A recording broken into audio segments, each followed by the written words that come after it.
É aquilo que eu já dizia há pouco, é você começar a não conseguir mais se desvencilhar de algumas memórias, de algumas pessoas, de algumas situações. E sabe qual é o grande problema do ressentimento, como a própria palavra já diz? É você se ressentir, é você sentir de novo, é você prorrogar no tempo e no espaço esse sentimento ruim que você teve como experiência na sua vida. Isso é perigoso. Isso é extremamente destrutivo. Isso pode trazer danos, quem sabe, irreparáveis para a nossa alma. Agora, queridos, sabe o que eu queria ver com vocês nessa noite? Por que nós devemos perdoar? À luz do que nós já vimos até aqui, à luz da experiência do Jacó e do Esaú, onde nós vimos claramente o Esaú decidido a matar o seu irmão por conta de uma mágoa no seu coração. Por que nós devemos perdoar os nossos ofensores? Primeira razão pela qual eu entendo que nós deveríamos perdoar aqueles que nos ofendem é porque a mágoa é algo extremamente autodestrutivo. Olha só, Gênesis 28, um capítulo além, ou logo após o capítulo que nós lemos aqui nessa noite. Gênesis 28, 8 e 9 fala assim: percebendo então Esaú que seu pai Isaque não aprovava as mulheres cananeias, foi à casa de Ismael e tomou a Malate, nome complicado, né? Irmã de Nebaiote, tão complicado quanto, filha de Ismael, filha de Abraão, além das outras mulheres que já tinha. Olha que coisa interessante. Olha o que o Esaú faz. Percebendo que a sua mãe aventou um descontentamento no fato de Jacó possivelmente se casar com mulheres daquela região, o que o Esaú vai fazer? Se isso machuca a minha mãe, se isso incomoda o meu pai, é isso que eu vou fazer. Mas, meus irmãos, sabe o que o Esaú não conseguia perceber?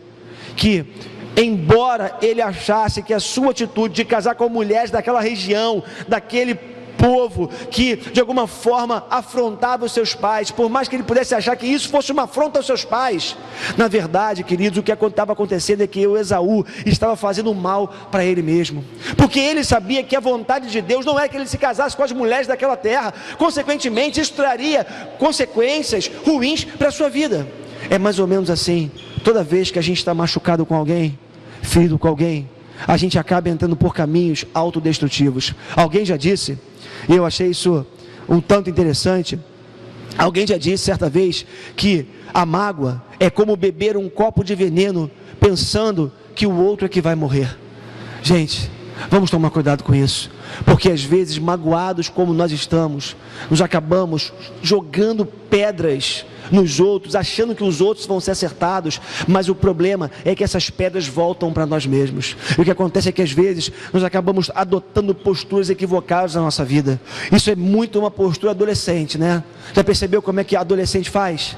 Quando começa a se perceber de alguma forma sem atenção, sem o carinho do pai, ele começa a chamar a atenção, e aí começa muitas vezes a pintar o cabelo de vermelho, começa a furar o corpo todo, começa a usar roupas esquisitas, começa a beber, começa a frequentar lugares que não são legais para se frequentar. Por quê? Ele quer atingir os seus pais, ele quer atingir aqueles que não estão dando a atenção que ele julga ser necessário e que ele precisa de efetivamente. O problema é que ele não consegue entender, é que ele está cortando na própria carne. Uma postura autodestrutiva. A mágoa muitas vezes faz isso, faz com que nós adotemos posturas autodestrutivas na nossa vida. Mas tem mais, nós devemos perdoar também, porque não se trata o perdão de um sentimento, mas de uma obediência a Deus e a sua palavra. Meus irmãos, em Colossenses 3:13 está escrito assim: porque não se trata, suportem-se uns aos outros e perdoem as queixas que tiverem uns contra os outros. Perdoem como o Senhor lhes perdoou. Meus irmãos, de Gênesis a Apocalipse, nós vamos ver Deus incentivando o seu povo, nos incentivando a exercitarmos o perdão.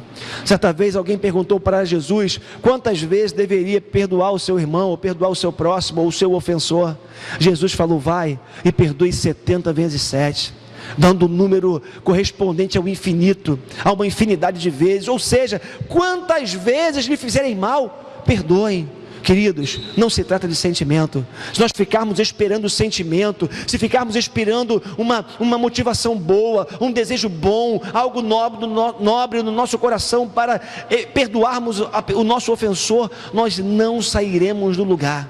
Agora, se nós tivermos em mente que Deus nos mandou perdoar, que Deus deseja que nós perdoemos o nosso próximo ou o nosso ofensor, queridos, isso se tornará mais fácil por uma questão de obediência à palavra de Deus. Mas ainda, terceiro lugar, nós devemos perdoar, porque foi isso que Jesus fez por nós. Olha só o mesmo texto em Colossenses capítulo 3, verso 13, o que nos diz: suportem-se uns aos outros e perdoem as queixas que tiverem uns contra os outros.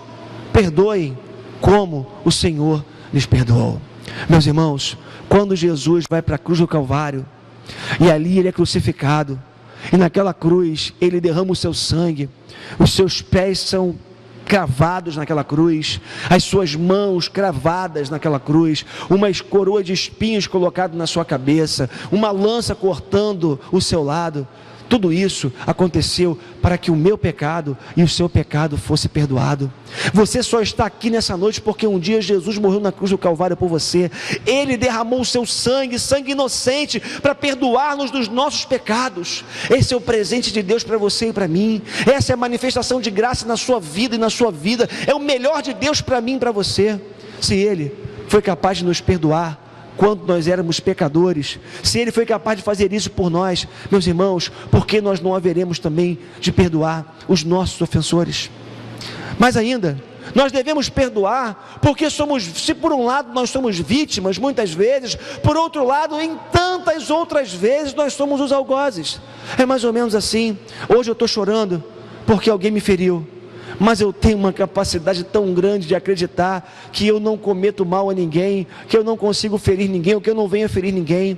Meus irmãos, em nome de Jesus, entendamos isso nessa noite. Se hoje nós estamos aqui feridos, quem sabe, amargurados, entristecidos por conta de uma ferida aberta por alguém, eu quero dizer para você que tanto eu quanto você já fomos capazes de abrir feridas no coração de outras pessoas também, de magoar, de entristecer. O problema é que quando nós estamos feridos e magoados, nós esquecemos dessa verdade. Mateus 6,14 fala assim: pois se perdoarem as ofensas uns dos outros. Isso pressupõe o quê? Uns dos outros pressupõe que eu vou ferir você e você vai me ferir, que eu vou te machucar e você vai me machucar, porque se por um lado nós somos vítimas, por outro lado nós também somos algozes e temos uma capacidade grande sim de magoar, de ferir as pessoas que convivem conosco também.